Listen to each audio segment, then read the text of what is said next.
So again, I am here at my home. Dear friends, क्या हुआ?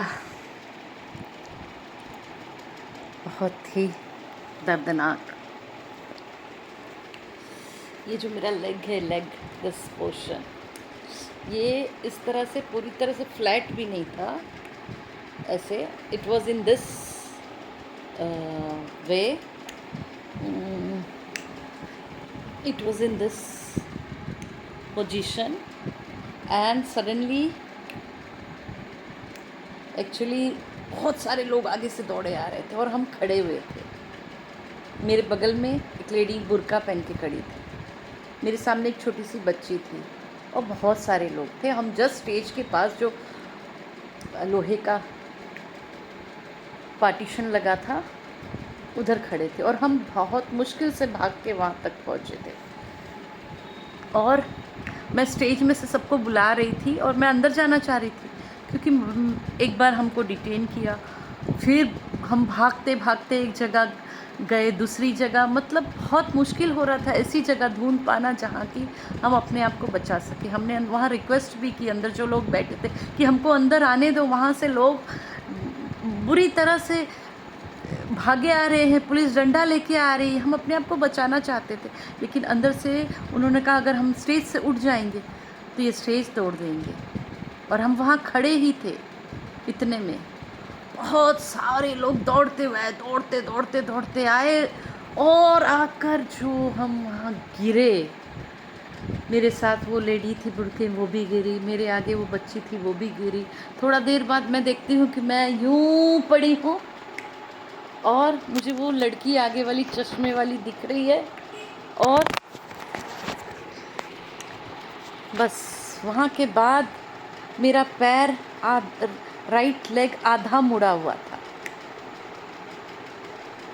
बस उसके बाद कंटिन्यूस लोग हमारे ऊपर से भागे जा रहे और मुझे आवाज़ें आ रही थी, स्टेज को तोड़ रहे थे बुरी तरह, हट जाओ यहाँ से, जाओ।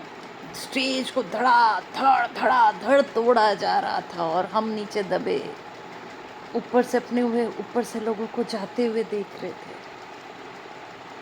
और जो पैर मेरा आधा मुड़ा हुआ था, वो उस घुटने में पैर किसके पड़े कुछ पता नहीं, और इतना दर्द हो रहा था, इतना दर्द हो रहा था जिसकी कोई लिमिट नहीं थी। मैं ज़ोर ज़ोर से चिल्ला रही थी दर्द के मारे, और पेन असहनीय था और कंटिन्यूस के बाद भी लोग जाए जा रहे थे। मैंने बोला गॉड प्लीज़ सेव मी, मुझे बचा लो भगवान, मुझे बचा लो, मुझे बचा लो, क्योंकि उम्मीद ख़त्म हो चुकी थी कि मैं यहाँ से ज़िंदा वापस जाऊँगी। और ज़मीन पे लेटे लेटे लेटे लेटे बस वो सुन रही थी, स्टेज तोड़े जा रहे थे, तोड़े जा रहे थे, तोड़े जा रहे थे, बुरी तरह से तोड़ रहे थे। क्योंकि थोड़ी देर पहले मैंने देखा स्टेज पे सब बैठे थे, उसके बाद उन सब का क्या हुआ मुझे पता नहीं, क्योंकि मैं तो वहाँ पड़ी हुई थी। और फिर कुछ देर बाद सब लोग वहाँ से चले गए और जब मैं उठी, हम लोग उठे, तो कई लड़कियों के कपड़े पीछे से फट चुके थे। किस तरह से उस जंतर मंतर से निकल कर हम अपने घर जाएं, हमको कुछ समझ नहीं आ रहा था, हम जिस जगह में रुके थे। फिर भी किसी तरह उठे, एक लड़के ने, 2-3 बच्चों ने मुझे उठाया, एक लड़के ने हाथ पकड़ के मुझे बहुत दूर तक चलाया, बहुत दूर तक लेके गया, चलिए चलिए। इतने में फिर से एक पुलिस वाला डंडा लेके आता है, वो उसको मारना चाहता था, तो वो लड़का भी मेरा हाथ पकड़ा रहा और उसे डांट रहा है, तुम अपनी मदर को लेकर क्यों आए हो? तो उस लड़के ने कहा ये मेरी मदर नहीं है। मैं उस वक्त जिस हालत में थी, शायद मेरा चेहरा देख के या मेरी साड़ी देख के, वाइट कलर की साड़ी थी, क्रीम कलर की, उन लोग ने मुझे उस हालत में देख के डंडा तो नहीं मारा, लेकिन जितनी चोटें मुझे एक बार नहीं कई बार लगी, कंटिन्यूस ये आखिरी बार था। फिर मैं धीरे धीरे वहाँ से निकल के बाहर की तरफ आई और फिर देखा एक क्रॉसिंग पे वहाँ 4 रास्ता था, 3 रास्ता कि 4 रास्ता था जनपथ रेलवे स्टेशन के सामने। और बीच में भी कई बार दौड़ा-दौड़ा के पुलिस ऐसे मार रही थी कि हम चल के अपनी जगह वहाँ से निकल तक नहीं पा रहे थे। वो दहशत डालना चाहती थी हमारे दिलों में, और लोग भाग-भाग के आ रहे थे और हम कॉर्नर के फुटपाथ पर भी बैठ नहीं पा रहे थे, उस पे चढ़ जाना चाह रहे थे, लेकिन वहाँ से भी पुलिस दौड़ा-दौड़ा के मार रही थी। मैंने तो लाइफ में एक चींटी भी नहीं मारी, फिर भी किस तरह का हमने सहा। और उसके बाद वहाँ चौरस्ते के एक जगह पे मैं बैठ गई जहाँ सामने एक बैरिकेड था। मैंने सोचा उस बैरिकेड की वजह से अब मैं बच जाऊंगी, अब कोई डंडा लाठी लेके नहीं आएगा। तभी एक लड़का छोटा सा दौड़ता दौड़ता आया, उसके हाथ में बहुत चोटें लगी थी, बहुत ज़ोर ज़ोर से चिल्ला चिल्ला के वो तड़प रहा था। उतने में मुझे सामने जनपथ रेलवे स्टेशन दिखा। मुझे याद आया, सुबह हम इसी स्टेशन पे पहुंचने वाले थे, लेकिन एक स्टेशन पहले ट्रेन में अनाउंस हो गया था कि जनपथ स्टेशन पे ट्रेन नहीं रुकेगी। मैंने सोचा एटलीस्ट मैं रोड पार करके जनपथ स्टेशन पहुंच जाऊं, शायद मैं बच जाऊंगी। लेकिन देखा, एक तरफ पुलिस की भीड़ थी, एक तरफ लोगों की, और दोनों तरफ से जूते चप्पल फेंके जा रहे थे, जोर जोर से जूते चप्पल फेंके जा रहे थे। पुलिस वाले भी रुक नहीं रहे थे, शायद पत्थर भी होंगे। मैंने बोला पता नहीं क्या करूं, जाऊंगी तो एक आध तो मुझे लगेगा। फिर भी हिम्मत करके, जैसे रेल क्रॉसिंग पार करते हैं ना, मैंने एक साइड हाथ यूं किया और चलते चलते चलते वो रोड क्रॉस कर लिया। एनी हाउ रेलवे स्टेशन के अंदर पहुंची तो देखा बहुत सारे पुलिस, बहुत सारी भीड़ खड़ी है वहाँ। एक लेडी छोटे से बच्चे को लेके खड़ी थी। सब बोल रहे थे आप निकल जाओ, आप निकल जाओ। तो मैंने सोचा मैं भी इनके पीछे निकल जाती हूँ। लंगड़ाते पैरों से मैं नीचे उतर के गई। वहाँ जाके रेलवे स्टेशन पे शांति से बैठ गई ज़मीन पे, क्योंकि लग रहा था अब मैं बच जाऊँगी। और बैठी रही। मैंने अपनी फ्रेंड ख्याति बहन को फ़ोन किया, जो गुजरात से मेरे साथ गई थी। तो उन्होंने मुझे कहा आप वहाँ से निकल जाओ। मैंने बोला नहीं, आप आओ, मेरे पास इतने पैसे नहीं हैं कि मैं वहाँ से निकल पाऊँ। तभी एक पुलिस वाला आया, मेरे पास एक लड़की और आके बैठ गई, सामने भी बहुत लोग बैठे थे। बोले आप लोग जाओ जाओ जाओ, यहाँ क्यों बैठे हो, जाओ यहाँ से, निकलो। मैंने बोला मैं मेरी फ्रेंड का वेट कर रही हूँ जिसके पास सारे पैसे हैं, वो आएगी, उसके साथ मैं निकलूँगी। इतने में वो पुलिस वाला बोलता है नहीं निकलो, आज कोई टिकट विकट नहीं निकलेगी, सब निकल जाओ, सब निकल जाओ। फिर मैंने उनको फ़ोन किया, मैंने कहा कि ख्याति बहन मैं निकल रही हूँ। उन्होंने मुझे बताया आप कश्मीरी गेट जाना, कश्मीरी गेट से सिविल लाइंस। उसके बाद मैंने बोला ठीक है, क्योंकि मुझे तो पता नहीं था कौन सा, हम गुजराती समाज की जगह में रुके थे। मेरी साड़ी पूरी कीचड़ से लथपथ थी, मिट्टी से। वहाँ से जैसे तैसे फिर वो पुलिस वाले ने एक लेडी पुलिस को कहा कि आप उनको छोड़ के आओ। वो मुझे लिफ्ट तक छोड़ के आई। लिफ्ट से हम पूछते पूछते उस जगह पहुँचे जहाँ से कश्मीरी गेट के लिए मुझे ट्रेन मिली, वहाँ से सिविल लाइंस, और फिर जैसे तैसे मैं उस गुजराती समाज के होटल रूम में पहुँची। जब वहाँ पहुँची तो पूरी तरह कीचड़ से लथपथ थी, मेरे पैर पूरी तरह से कीचड़ से लटपट थे। बाद में ख्याति बहन वहाँ पर आई, उन्होंने कहा आप अपने पैर धो लो। मैंने बोला मेरे अंदर अब इतनी ताकत नहीं है कि मैं हाथ पैर धोऊँ। किस तरह मैंने अपनी साड़ी चेंज की और वहाँ से भी एक वीडियो बनाई। लेकिन मैं ये सोच रही हूँ, यही वो मोदी सरकार है जिसको मैंने एक वक्त था जब वोट दिया था। यही वो पुलिस इंस्पेक्टर है जो देश में इसलिए हमारी रक्षा के लिए होते हैं। यही वो सीआरपीएफ है, यही वो आर्मी है।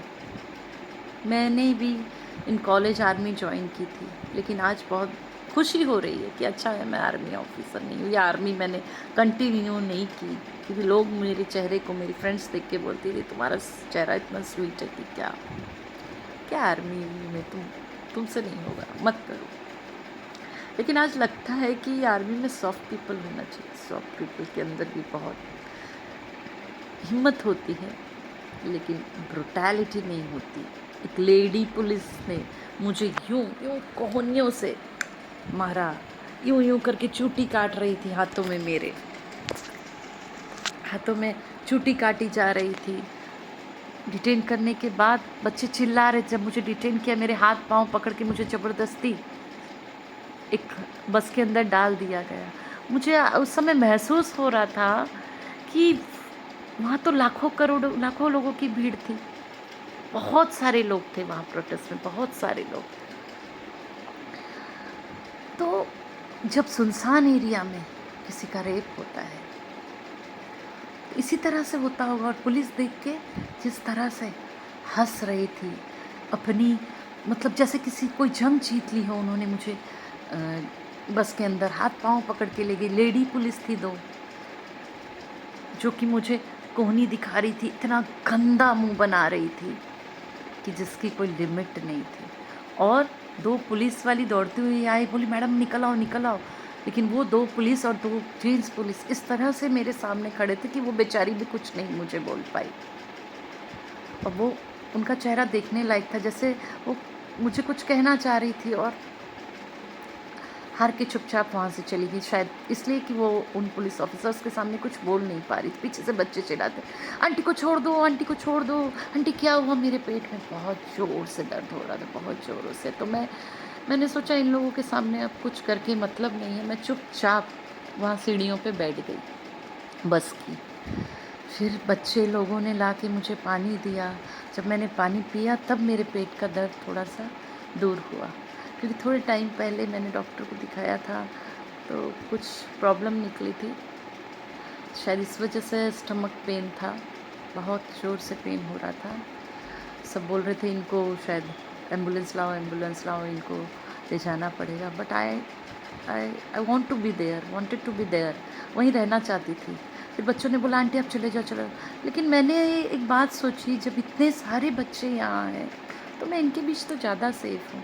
वहाँ एक प्रेग्नेंट लेडी भी बैठी हुई थी उस बस के अंदर, और बच्चों ने शायद उन ड्राइवर से चाबी ले ली थी। हम ड्राइवर को मैनिपुलेट कर रहे थे।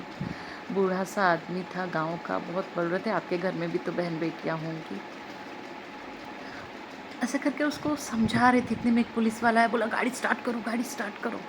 बोलता है मेरे पास तो चाबी नहीं है। शायद बच्चों ने चाबी ले ली थी और वो भी बिंदास बैठ गया। तो उसे समझ आ गया था कि अब मुझे गाड़ी स्टार्ट नहीं करना। पुलिस वाला आया, बोला तू हट मैं गाड़ी चलाता हूँ। लेकिन चाबी नहीं थी, बेचारा क्या करता पुलिस वाला भी। और दरवाज़ा बंद हो गया था मेरे आगे का, और हम अंदर थे गाड़ी के। और मैं जानबूझ के वहाँ बैठी रही। गाड़ी अंदर से भी लॉक हो चुकी थी। अब कोई पुलिस वाला उस गाड़ी में किसी को भर नहीं पा रहा था, क्योंकि मैं दरवाजे पे बैठी थी, वो दूसरी गाड़ियों की ओर जा रहे थे। अंततः मैं आँख बंद करके बैठ गई, चुपचाप बैठी रही और मेरे फेवरेट हीरो को याद कर रही थी, अपने हस्बैंड को याद कर रही थी, और सोच रही थी कि अब मेरे बैग को लेके ख्याति बहन अंकलेश्वर वापस चली जाएगी और मैं यहीं पर पुलिस में फंसी रहूँगी। इतने में अचानक से एक चमत्कार हुआ। सामने दरवाज़ा अपने आप खुल गया और लोग भाग रहे थे, निकल जाओ जल्दी निकलो, भागो भागो भागो भागो। मैं वहाँ से निकल गई। वहाँ से निकल के मैं फिर चली संसद की ओर। मैंने बोला चलो संसद की ओर, चलो संसद की ओर, क्योंकि हम वहाँ इसीलिए गए थे ना, संसद की ओर जाने के लिए। मैं जा रही थी, कोई आ नहीं रहा था पीछे। आओ ना, क्यों नहीं आ रहे हो, आओ ना, चलो संसद की ओर जाना है। इतने में मैंने देखा कि जो गाड़ी सबसे आगे खड़ी हुई थी स्टूडेंट्स लोग की, जो सबको शांतिपूर्ण प्रोटेस्ट के लिए बार बार बोल रहे थे कोई भी कुछ नहीं करेगा, उस गाड़ी की तरफ मेरी नज़र थी। और वहाँ एक लड़के ने बहुत ज़ोर के पत्थर फेंका। मैंने उसे डांटा। मैंने बोला क्यों पत्थर फेंक रहे हो तुम, क्यों पत्थर फेंक रहे हो तुम। बोलता वहाँ भी देखो ना पुलिस क्या कर रही। मैंने बोला कुछ भी तो नहीं कर रही, सब तो शांत है, तुम पत्थर फेंक रहे हो।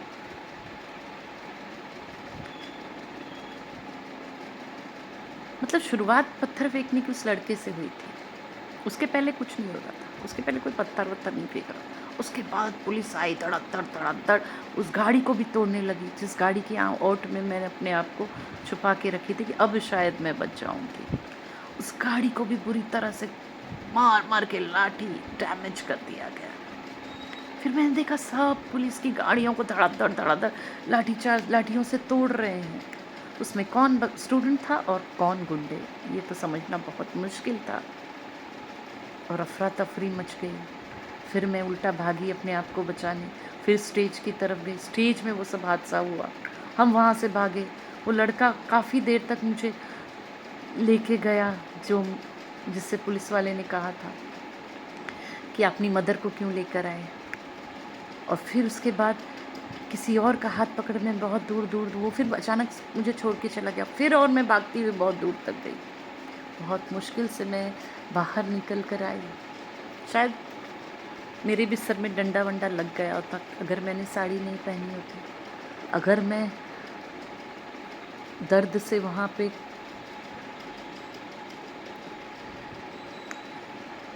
चुपचाप बैठ ना गई होती, अगर मैंने उनके खिलाफ और बोला होता तो वो मुझे भी डंडा मार देते। लेकिन ये बात मैं समझ चुकी थी, इसलिए मैं चुप हो गई थी और बस निकलने का रास्ता ढूंढ रही थी। उस वक्त अनाउंसमेंट हो रहा था कि आपका लीडर अब यहाँ से अपने घर चला गया है, आपका लीडर अब यहाँ नहीं है, वो नहीं है, आप लोग सब चले जाओ, आंदोलन ख़त्म हो चुका है, आंदोलन ख़त्म हो चुका है। और ये सुनते सुनते हम बहुत मुश्किल से मैं बाहर आ चुकी थी। लेकिन उसके बाद भी 2-3 जगह मैं गिरी, लोग दौड़े। ऐसा माहौल ज़िंदगी में कभी नहीं देखा। ऐसा लगा जैसे कि जलियांवाला बाग का कांड जब हुआ होगा और गोलियां चली होगी, लोग किस तरह फंस गए होंगे। अभी अभी मैंने सलमान जी का एक ट्वीट देखा, उन्होंने कहा बच्चों अपने घर वापस चले जाओ। मुझे भी लगता है कि सबको अब अपने घर वापस लौट जाना चाहिए। हम जिंदा रहेंगे तभी कुछ कर पाएंगे। 2026 कुर्बानी नहीं मांगता, मौत नहीं मांगता। हम कलम की ताकत से, हम कलम की ताकत से इस लड़ाई को लड़ेंगे और जीतेंगे। ये प्रोटेस्ट कलम से चलेगा। जय जय जय भीम का नारा तो आप लगाते हो, कलम की ताकत क्या होती है अब हम इनको ज़रूर दिखाएंगे। बच्चों से अनुरोध है, मेरी बात मान लीजिए और सलमान जी जैसा कहते हैं अपने घर लौट जाइए। सर सोनम वांचुक जी से भी शुक्रिया कहना चाहूँगी कि आपने अपना अनशन तोड़ दिया। मैंने भी फास्ट किया था, 10 तारीख से फास्ट किया था, उपवास किया था।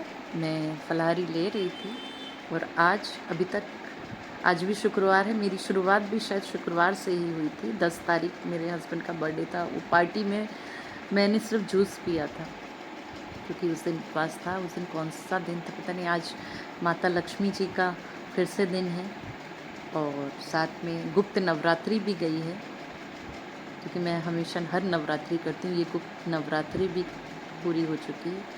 हाँ, मुझे ध्यान नहीं आया, शायद अब कन्या भोजन भी कराना पड़ेगा क्योंकि नवरात्रि किया मैंने। देखती हूँ अब कन्या भोजन करवाती हूँ कि कन्याओं को कुछ गिफ्ट दे दूँ। कब ख़त्म हुई कुछ पता ही नहीं चला इस प्रोटेस्ट के चक्कर में। तो आज मैं जाके अपने हस्बैंड के साथ रात को उनकी बर्थडे पार्टी एंजॉय करूँगी क्योंकि उसकी बर्थडे, मेरे बेटे की बर्थडे 14 जुलाई को, मेरी मैडम कविता मैम की बर्थडे। कुछ नहीं खाया मैंने, सिर्फ उपवास का खाना खाया क्योंकि मैं भी अनशन सोच रही थी लेकिन फिर चक्कर आने लगा। मैंने बोला अनशन नहीं, मुझे उपवास करना पड़ेगा। माँ के सामने, माता रानी के सामने हाथ जोड़ के गई थी कि सब कुछ अच्छा हो, हम जीत जाएं। वैसे हम जीत ही गए हैं। अभी जीत से कहना चाहूँगी, हम जीत गए हैं, हारे नहीं हैं। और अब इस कलम से हमको पूरी लड़ाई लड़नी है जिसमें किसी की जान नहीं जाए। ये 2026 है, कि स्वतंत्रता की दूसरी लड़ाई है और अब हम इस कलम से नया इतिहास लिखेंगे। जय भारत, जय हिंद, जय जय गरवी Gujarat. Thank you very much. Love you all, love you too much.